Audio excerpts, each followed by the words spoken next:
The massive ship called Stellar Harmony moved through space like a silver whale swimming through dark waters.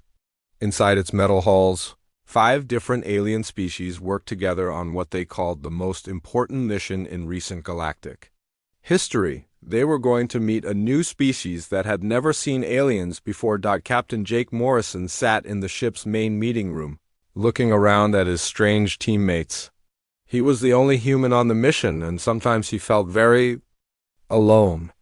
The other aliens were much more impressive than him. At least that's what they seemed to think. Ambassador Velthara was tall and thin, with purple skin that shimmered like water. She belonged to the Zilthani race, who were known as the smartest beings in the galaxy. They could make battle plans that would take humans years to understand. She spoke in a calm voice that never showed any emotion, and she always seemed to know what would happen next. Commander Zektar was completely different. He was built like a mountain, with gray skin covered in scars from many battles. His people, the Vex, were the strongest fighters anyone had ever seen. His arms were as thick as tree trunks, and his teeth were sharp enough to bite through metal. He carried weapons that could destroy small buildings, and he never seemed afraid of anything. Dr. Nixara was the strangest looking of all. She had 6 arms and skin that changed colors like a rainbow. Her people, the Corvin, had built machines that could do amazing things. She could fix any broken device in minutes, and she always carried gadgets that seemed like magic to Jake. Her eyes were large and black, and they never seemed to blink. Counselor Limka was the most peaceful-looking alien on the team. She had soft blue skin and no hair, and she spoke directly into people's minds without moving her lips. Her people, the Theta, could read thoughts and emotions like humans read books. She often smiled at Jake, but he could never tell if she was being friendly or if she thought he was funny. Jake looked down at his simple uniform and basic equipment. He carried a standard laser pistol, a survival knife, and a small computer. Compared to his teammates, he felt like a child with toys. The other aliens had armor that could stop bullets, weapons that could melt steel, and tools that could do things he didn't even understand. "Tell me again why we brought a human on this mission," Commander Zektar said, his voice deep and rough, like grinding rocks. He was cleaning one of his many weapons, a device that looked like it could cut through a spaceship. Ambassador Velthara looked at Jake with her silver eyes. "Humans are unpredictable," she said. "The Galactic Council believes this might be useful when dealing with unknown species. They also claim to have something called emotional intelligence." "What does that mean?" asked Dr. Nixara, her 6 arms working on 3 different machines at once. "It means they can understand feelings," Counselor Limka said directly into everyone's minds, "though I find human minds very difficult to read. They think in strange ways." Jake wanted to defend himself, but he knew they were not completely wrong. Humans were the newest members of the Galactic Council.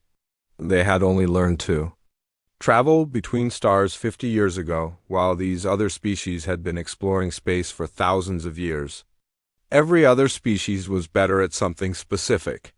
The Zilthani were smarter, the Vex were stronger, the Corvin were better with machines, and the Theta were better at understanding minds. "The mission briefing is starting," announced the ship's computer in a voice that sounded like singing. A large screen appeared in the air above their table, showing a blue and green planet covered in swirling clouds. The planet looked beautiful, but Jake could see dark storms moving across its surface. "This is Zarian Prime," Ambassador Velthara explained. "It is home to a species we call the Zirians. They have developed basic technology and show signs of rapid advancement. Our job is to make peaceful contact and invite them to join the Galactic Council." The screen changed to show images of the planet's surface. Jake saw thick jungles, tall mountains, and cities that looked like they were made of crystal, but what caught his attention were the creatures. The planet was full of animals that looked like nightmares. "The planet is very dangerous," Dr. Nixara said, her skin turning a worried orange color. "The gravity is stronger than most worlds, and the atmosphere is hard to breathe. But the worst part is the wildlife." The screen showed a creature that looked like a giant spider made of shadows. It was attacking something that looked like a tank, and it was winning. That is a shadow claw, Ambassador Valthara said. It is one of the most dangerous predators in the known galaxy. They are nearly impossible to kill, and they fear nothing. Several scientific teams have tried to study them, but none have succeeded. Commander. Zektar leaned forward, suddenly interested. How dangerous? A single shadow claw once killed an entire squad of Vex warriors, she replied. They are fast, strong, and nearly invisible in darkness. Their claws can cut through military armor like paper. The big warrior's eyes lit up with excitement. Finally, a worthy opponent. We will avoid all dangerous areas, Ambassador Valthara continued. The Xerians live in protected cities, and we will land directly in their capital. There should be no contact with hostile wildlife. Jake studied the images of the Xerians themselves. They were tall and graceful, with skin that looked like colored glass. In the pictures, their skin changed from blue to green to purple, apparently based on their emotions. They wore simple clothes and carried primitive weapons, but their cities were beautiful and well organized. What do we know about their culture? Jake asked. They appear to value strength and courage above all else, Counselor Limka replied. Their society is organized around warrior traditions, though they are not violent toward visitors. They respect those who can prove their worth through actions rather than words. Perfect, Commander Zektar said with a grin that showed his sharp teeth. I can show them what real strength looks like. Ambassador Valthara gave him a warning look. We are diplomats, not conquerors. The goal is peaceful contact, not intimidation. Of course, the big warrior replied. But Jake could see he was still excited about the possibility of a fight. The briefing continued for another hour. They learned about Xerian customs, their language, and their technology level. Jake listened carefully, but he couldn't shake the feeling that they were missing something important. The other aliens seemed confident that their superior abilities would impress the Xerians, but Jake had learned that being impressive was not always the same as being respected. As the meeting ended, the team members began to prepare for landing. They would reach Xerian Prime in just a few hours. Commander Zektar went to check his weapons, Dr. Nixara started working on translation devices, and Counselor Limka began practicing mental exercises to communicate with alien minds. Ambassador Valthara approached Jake as he was gathering his simple equipment. Are you nervous? She asked. A little, Jake admitted. I'm not sure what I'm supposed to contribute to this mission. Humans have something that other species lack, she said, though her tone suggested she was not entirely convinced. You see problems differently than we do. Perhaps that will be useful. Jake nodded, but he still felt uncertain. He was about to meet aliens who valued strength and courage, and he was surrounded by teammates who were stronger, smarter, and more experienced than him. He hoped that being human would be enough, but he was not sure what that even meant. The ship's computer announced that they were approaching Xerian Prime. Jake looked out the window at the growing planet and wondered what challenges were waiting for them on the surface. He had no idea that in just a few days he would face something that would change how the entire galaxy viewed humanity. The landing shuttle shook like a toy in a storm as it dropped through the thick atmosphere of Xerian Prime. Jake Morrison gripped his seat and watched the other aliens handle the rough ride much better than he did. Commander Zektar looked bored. Ambassador Valthara was reading reports and Dr. Nixara was still working on her machines. Only Counselor Limka seemed to notice Jake's discomfort.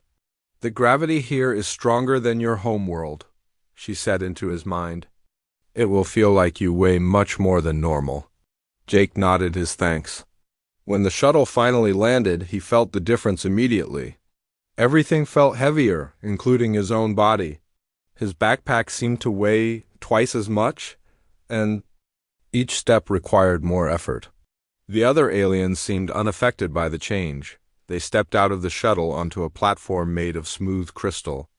The air was thick and humid, and Jake had to put on a breathing mask to filter the strange atmosphere. The sky above was a deep purple color, with two small suns casting weird shadows in different directions. The first thing Jake noticed was the jungle, It surrounded the Xerian city like a green wall, full of plants that moved even when there was no wind. He could hear strange sounds coming from the trees, calls and roars from creatures he hoped he would never meet.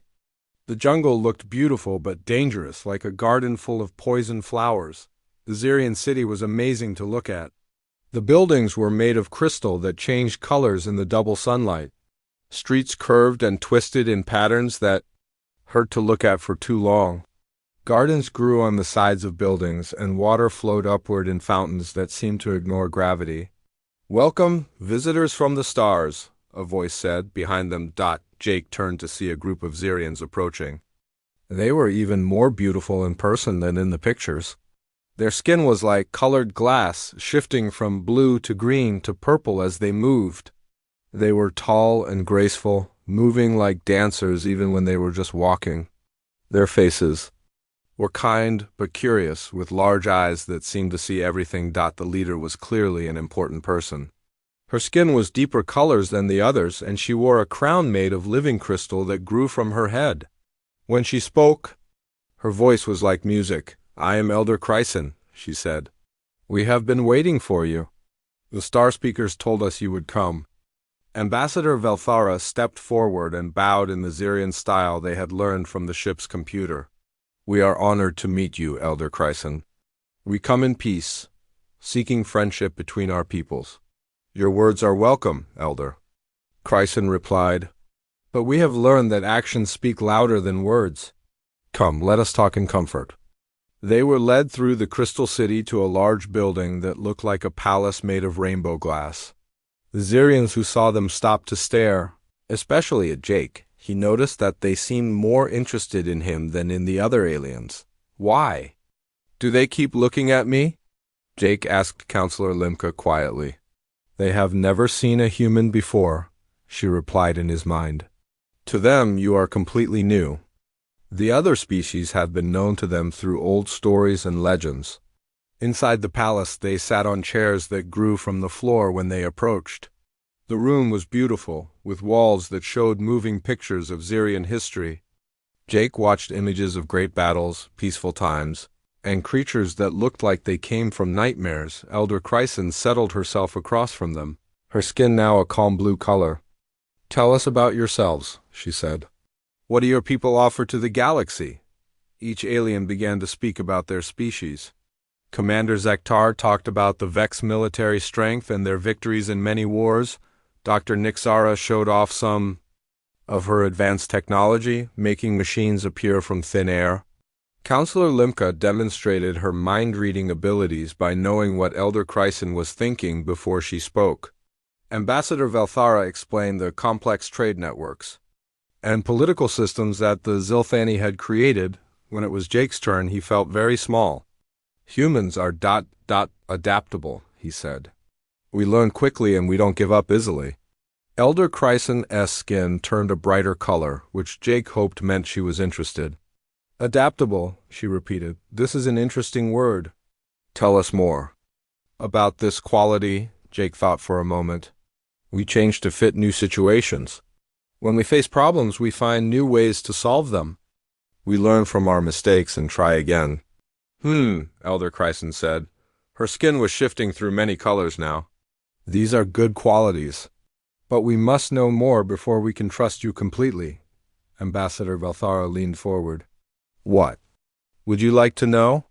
"Our people have survived on this world for thousands of years," Elder Chryson explained. "We have learned that strength and courage are the most important qualities a being can have. Words are easy to say, but actions show the truth of a person's character." Jake felt a cold feeling in his stomach. He had a bad feeling about where this was going. "In our tradition," Elder Chryson continued, "before we can truly respect visitors, one of them must prove their worth through the trial of dominance. It is an ancient custom that shows us who you really are." Commander Zektar's eyes lit up with excitement. "What kind of trial?" "The chosen one must face one of our world's apex predators," Elder Chryson said. "Alone, with only primitive weapons, as our ancestors did. It is not about killing the creature, but about proving that you have the courage to face your fears." The room became very quiet. Jake could hear his own heart beating. "I volunteer," Commander Zektar said quickly, standing up. "I am the strongest warrior among us. I will gladly face any creature you choose," but Elder Chryson shook her head.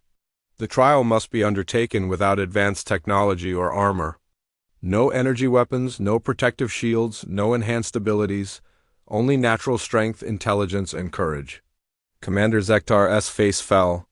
Without his advanced weapons and armor, he was still strong, but not as impressive as he liked to. "Think. Perhaps Dr. Nixara could use her intelligence to find a solution," Ambassador Velthara suggested. "No machines," Elder Chryson said firmly. "No technology beyond what our ancestors used. This is a test of the person, not their tools." Jake saw his teammates looking at each other with worry. Each of them was amazing in their own way, but they all depended on their advanced technology to some degree. Without their tools, they were not sure they could succeed. "I'll do it," Jake said quietly. Everyone turned to look at him. Commander Zektar's mouth fell open. "Jake, you can't be serious. You're just a human." "Exactly," Jake replied. "I'm used to not having the best equipment or abilities. I'm used to making do with what I have." Ambassador Valthara stood up quickly. "This is not wise. Humans are not known for their physical prowess. You could be killed." "The trial is dangerous," Elder Chryson agreed. "Many of our own people have failed it. Are you certain you wish to attempt it?" Jake looked around at his teammates. They were all stronger, smarter, and more capable than him in their own ways. But they had never learned to succeed without their advantages. He had been doing that his whole life. "I'm certain," he said. Elder Chryson's skin turned a deep purple color, which Jake hoped meant respect. "Very well. The trial will take place at dawn tomorrow. You will face the Shadow Claw in the Darkwood Preserve. You may choose one simple weapon from our traditional arsenal." The meeting ended with arrangements for the night. Jake's teammates spent the evening trying to talk him out of the trial, but his mind was made up. He knew this was why he had been chosen for the mission, even if he hadn't understood it at the time. That night, Jake lay in his crystal bed and looked up at the alien stars through his window. Tomorrow he would face a creature that had killed entire squads of trained warriors. He was scared, but he was also strangely calm. For the first time since arriving on the ship, he felt like he knew what he was supposed to do. The jungle outside his window was full of sounds in the darkness. Somewhere out there, the Shadow Claw was waiting for him. The sun was just beginning to rise when Jake Morrison stood at the edge of the Darkwood Preserve. The jungle stretched out before him like a green ocean filled with shadows and danger. He could hear strange sounds coming from deep within the trees, calls and roars that made his skin crawl.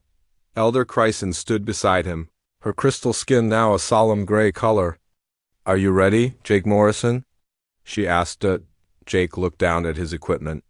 He wore simple leather armor that the Zirians had given him, made from the hide of some local animal. It was thick and strong, but it felt very light compared to the advanced suits his teammates usually wore. In his hand, he carried a wooden spear with a sharp stone point. That was all he was allowed to take.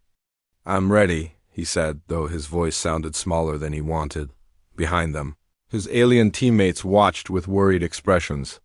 Commander Zektar paced back and forth like a caged animal. "This is madness," he muttered. "A human cannot survive what killed my best warriors." Ambassador Velthara stood very still, but Jake could see the tension in her purple skin. "Perhaps we should contact the Galactic Council," she suggested. "They could send a rescue team." "No," Jake said firmly. "This is something I have to do myself." Dr. Nixara held up a small device that looked like a crystal flower. "At least let me monitor your life signs," she said. "If something goes wrong, we might be able to help." Elder Chryson nodded. "This is permitted. The trial is about courage, not about preventing all assistance." Counselor Limka approached Jake and placed her hand on his shoulder. "I wish I could read your mind clearly," she said out loud instead of using telepathy. "But human thoughts are like storms. All I can sense is your determination." Jake smiled at her. "That's probably enough." The Zirian leader gestured toward the jungle. The Darkwood Preserve covers many square miles.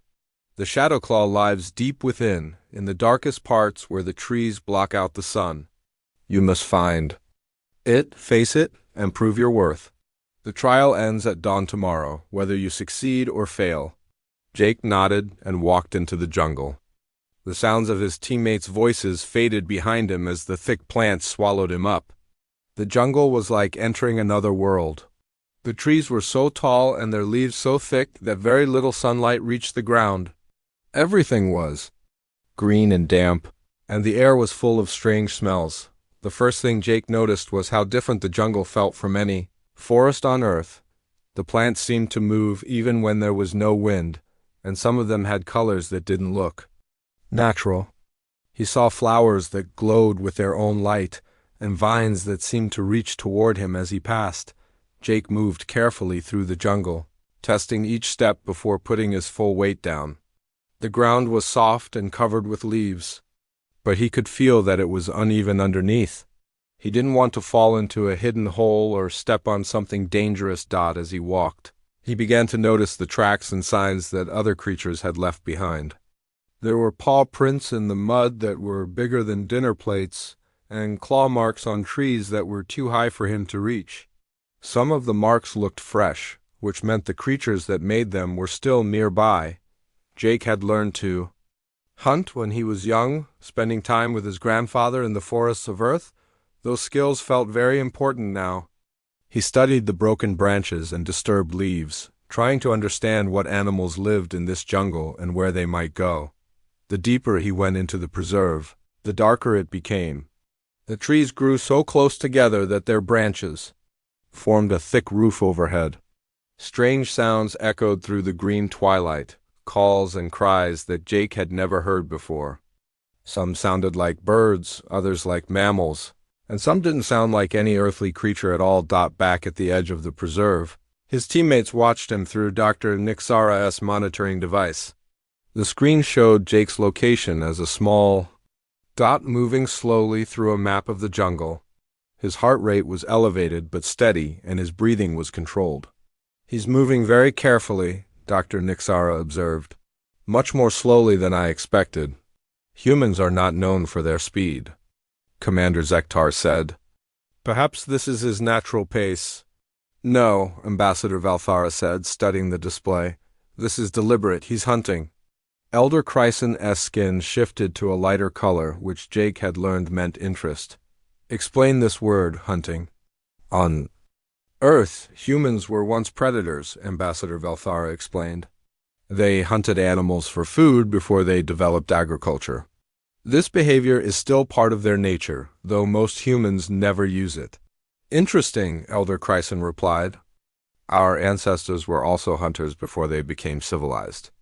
On the screen, they watched Jake stop beside a large tree.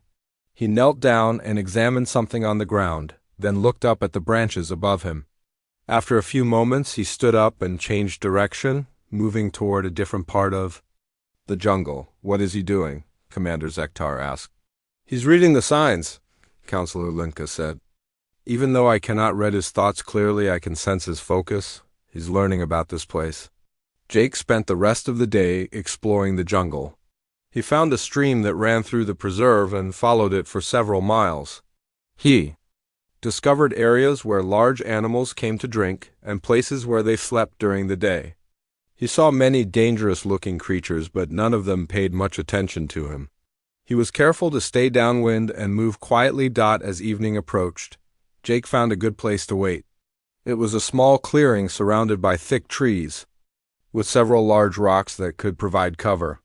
He had noticed that many of the tracks he had seen led toward this area. It seemed like a place where predators might come to hunt. Jake built a small shelter between two of the rocks, using branches and leaves to hide himself. He didn't light a fire, even though the jungle was getting cold. Fire would attract attention, and he wanted to choose when and how he met the Shadow Claw. His teammates watched nervously as darkness fell over the jungle. The sounds from the preserve became louder and stranger as nocturnal creatures began to move. Things howled and screamed in the distance, and occasionally they could hear the sound of fighting between unseen animals. "The Shadow Claw hunts at night," Elder Chryson explained. It sleeps during the day and emerges when the sun goes down. If Jake Morrison is going to face it, it will be in the darkness. Can he see in the dark? Dr. Nixara asked. Not as well as many species, Ambassador Valthara replied. Human night vision is limited. Then how does he plan to fight a creature he cannot see? Commander Zektar demanded. Perhaps he doesn't plan to fight it, Counselor Limka suggested. Perhaps he has a different idea. On the monitoring screen, Jake's dot had stopped moving. His heart rate was slow and steady, and his breathing was deep and regular. He appeared to be resting, but his teammates knew he was probably listening to every sound in the jungle around him. Hours passed. The alien team took turns watching the monitor, but Jake didn't move from his hiding place. The jungle grew quieter as the night deepened, but the sounds that remained were more frightening than before. Then, near midnight, the monitoring device detected something else. A large heat signature was moving through the jungle, heading straight toward Jake's position. It was bigger than anything they had seen all day, and it moved with a strange, flowing motion that didn't look like any normal animal. The Shadow Claw?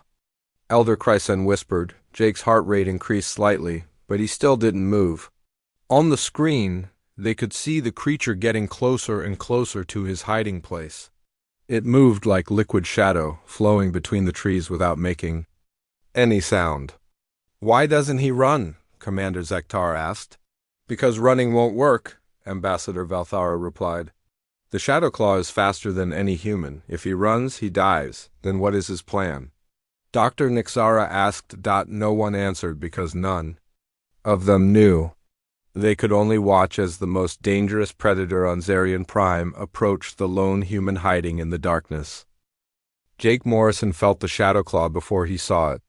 The jungle around him grew completely silent, as if every living thing was holding its breath. Even the insects stopped making noise. The air itself seemed to become heavier, pressing down on him like an invisible weight. He stayed perfectly still in his hiding place between the rocks, but his eyes searched the darkness around him. The 2 moons of Zarian Prime gave just enough light to see shapes and shadows, but not much more.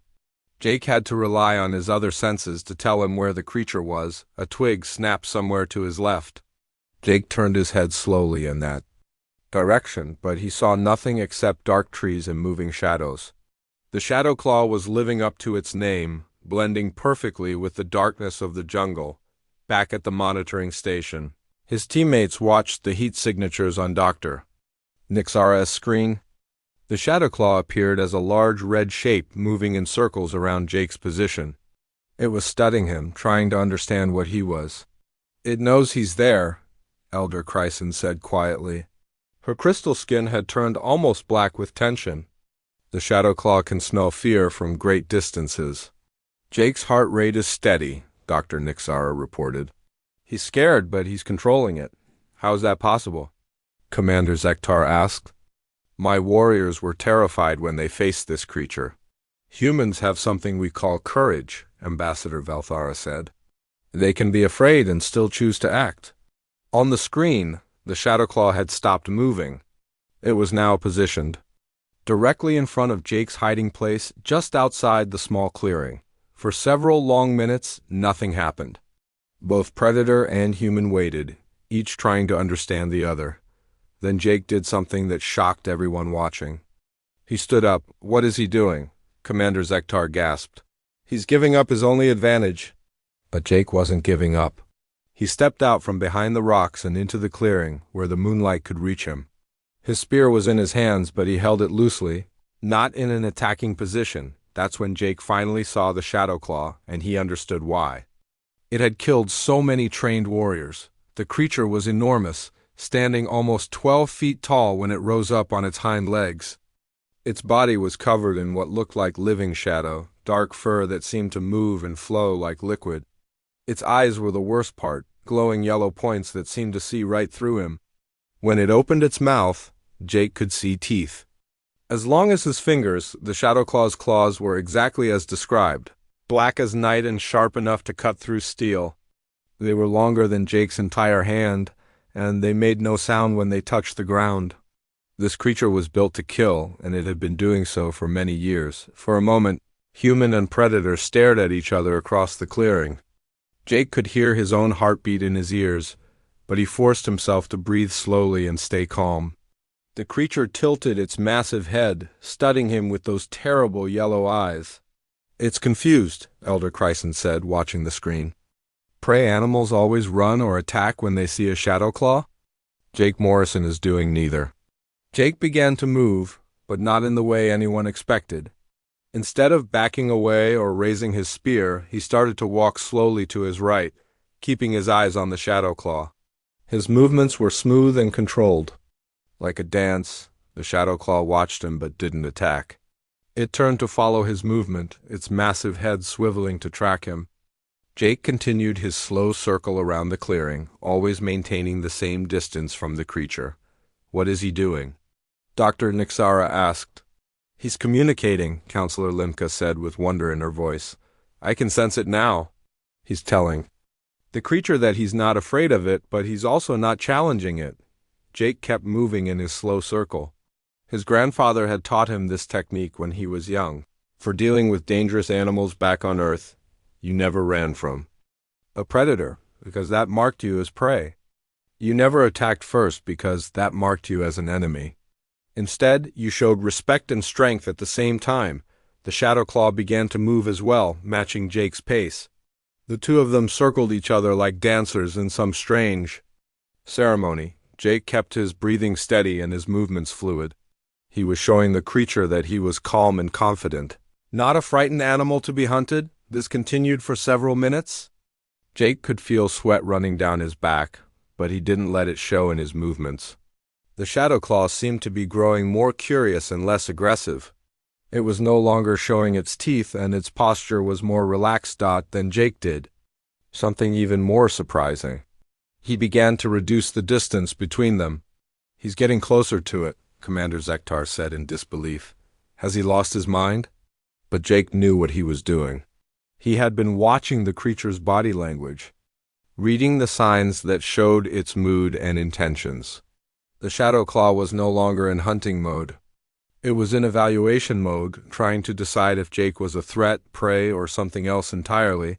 Jake made his circle smaller and smaller, moving closer to the massive predator with each step. The shadow claw allowed this, turning to keep him in sight but not moving to attack. Its yellow eyes never left him, but they no longer looked hungry. When Jake was close enough to touch the creature with his spear, he stopped. The shadow claw stopped as well. They stood facing each other in the moonlight, separated by less than 10 feet. Jake could smell the creature now, a wild scent like wet earth and lightning. For a long moment, neither moved. Jake could see every detail of the shadow claw's face, the intelligence in its alien eyes, the power in its massive shoulders. This was not just a mindless beast. It was a thinking creature, and it was trying to understand him just as much as he was trying to understand. The attack came without warning. The shadow claw moved faster than anything Jake had ever seen. One moment it was standing still, the next it was launching itself through the air with claws extended. Jake had been expecting this, but even so, he barely had time to react. Instead of trying to dodge or block the attack, Jake did something that his grandfather had taught him long ago. He stepped forward to meet it. The move surprised the shadow claw. It had expected Jake to move away, not toward it. This threw off its timing just enough for Jake to slip to the side and grab onto the creature's massive forearm as it passed. Using the shadow claw's own momentum, Jake let himself be carried along by the creature's movement. He wrapped his arms around its leg and held on tight, letting its weight carry both of them to the ground. They hit the earth hard, rolling over and over in the dirt of the clearing. Jake kept his grip on the creature's arm, preventing it from using its deadly claws. The shadow claw roared with surprise and anger, a sound that shook the trees around them. "Impossible," Commander Zektar breathed. "He's fighting it hand to hand." "He's not fighting it," Elder Chryson said with amazement. "He's wrestling with it," and she was right. Jake wasn't trying to hurt the shadow claw. He was trying to control it, to show it that he was strong enough to be respected but not so aggressive that he needed to be killed. It was the most dangerous game he had ever played. And he was playing it with a creature that could tear him apart in seconds. The real battle was just beginning. Jake Morrison and the Shadowclaw rolled across the forest floor in a deadly embrace. The creature was 3 times his size and stronger than anything he had ever faced, but Jake held on with everything he had. His grandfather's voice echoed in his mind, teaching him lessons from long ago about fighting creatures much bigger than himself. "Don't fight their strength," the old man had said. "Use their strength against them." The Shadowclaw tried to shake Jake off, twisting its massive body and clawing at the ground. But Jake had learned to wrestle in high school, and he had spent years practicing martial arts. He knew how to use leverage and balance to control an opponent's movement even when they were much stronger. Jake wrapped his legs around the creature's torso and used his arms to control its head and neck. Every time the Shadowclaw tried to turn toward him with its teeth, Jake shifted his position to stay out of reach. When it tried to roll over to crush him, Jake rolled with it and ended up on top back at the monitoring station. His teammates watched in complete shock. The screen showed 2 heat signatures rolling and fighting in the clearing, but it was impossible to tell who was winning. "This is impossible," Commander Zektar said. "No one has ever survived physical contact with a Shadowclaw for more than a few seconds." "Jake's heart rate is very high, but stable," Dr. Nixauer reported. "He's pushing his body to its limits, but he's still in control." Elder Chryson's crystal skin was shifting through colors so fast it looked like a rainbow. "In all our history, no one has ever attempted to wrestle with a Shadowclaw. This human is either very brave or very foolish. Maybe both," Ambassador Velthara said quietly. The fight continued for what felt like hours but was probably only minutes. Jake discovered that the Shadowclaw was even more dangerous than he had imagined. Its claws could cut through the leather, armor like it was paper, and its teeth could bite through small trees. But it was also intelligent, learning from each exchange and adapting its attacks. Jake had to adapt as well. When the creature learned to counter one of his holds, he switched to a different technique. When it figured out how to avoid his leg locks, he changed his strategy entirely. The fight became a deadly game of chess, with each opponent trying to outsmart the other. The Shadowclaw's advantage was its size and strength. Jake's advantage was his knowledge of fighting techniques that the creature had never encountered before. On Zarian Prime, predators fought with claws and teeth and raw power. They had never learned to deal with joint locks, pressure points, and leverage-based attacks. Jake found a spot behind the creature's front leg, where he could apply pressure that limited its movement. The Shadowclaw roared in frustration as it discovered that it couldn't use its right arm effectively. Jake had learned this technique from studying anatomy, understanding how muscles and joints work together. The creature tried to bite him, but Jake ducked under its massive head and grabbed onto its neck from behind. This was the most dangerous position he could be in, close to the Shadowclaw's teeth and claws, but it was also where he could have the most control. "He's choking it," Counselor Limka said with amazement. "I can sense the creature's confusion. It doesn't understand what's happening to it." Jake wasn't exactly choking the Shadowclaw, but he was applying pressure to blood vessels in its neck that reduced the flow of blood to its brain. It was a technique that could make an opponent dizzy and weak without actually hurting them. His grandfather had shown him this method for dealing with large, aggressive animals. The Shadowclaw's movements became slower and less coordinated. It was still fighting, but its attacks were no longer as precise or powerful. Jake maintained his grip, adjusting his position whenever the creature tried to dislodge him. "The human is winning," Elder Chryson said in a voice full of wonder. "He's actually defeating a Shadowclaw with his bare hands." But Jake wasn't trying to defeat the creature in the way everyone thought. He wasn't trying to kill it or even seriously hurt it. He was trying to earn its respect by proving that he was strong enough to be considered an equal, not prey. As the Shadowclaw grew weaker, Jake began to speak to it. He used the same calm, steady voice that he might use with a frightened horse or an angry dog. He didn't expect the creature to understand his words, but he hoped it would understand his tone. "Easy," he said softly. "I'm not going to hurt you. I just need you to listen to me." The Shadow Claw's struggles became less violent. It was still trying to escape, but it was no longer trying to kill Jake. This was exactly what he had hoped for. The creature was beginning to understand that he wasn't a threat to its life. Jake gradually reduced the pressure on the creature's neck, allowing more blood to flow to its brain. The Shadow Claw's movements became stronger again, but they were different now. Instead of wild attacks, it was making testing movements, trying to understand what Jake would do. "That's right," Jake said, still speaking in the same calm voice. "We're just talking now. No one has to get hurt." Slowly, very carefully, Jake began to loosen his grip. He was taking a huge risk because if the Shadow Claw decided to attack again, he might not be able to regain control. But he had to show trust. If he wanted to receive trust in return, the Shadow Claw could have thrown him off easily once his grip loosened, but it didn't. Instead, it turned its massive head to look at him with those glowing yellow eyes. Jake could see intelligence there, and something that might have been curiosity. Jake released his hold completely and slowly backed away. The Shadow Claw remained on the ground for a moment, breathing heavily. Then it rose to its feet, towering over the small human who had somehow managed to wrestle it to a standstill. For a long moment they stared at each other. Jake's heart was pounding, and his body was covered in scratches and bruises, but he had never felt more alive.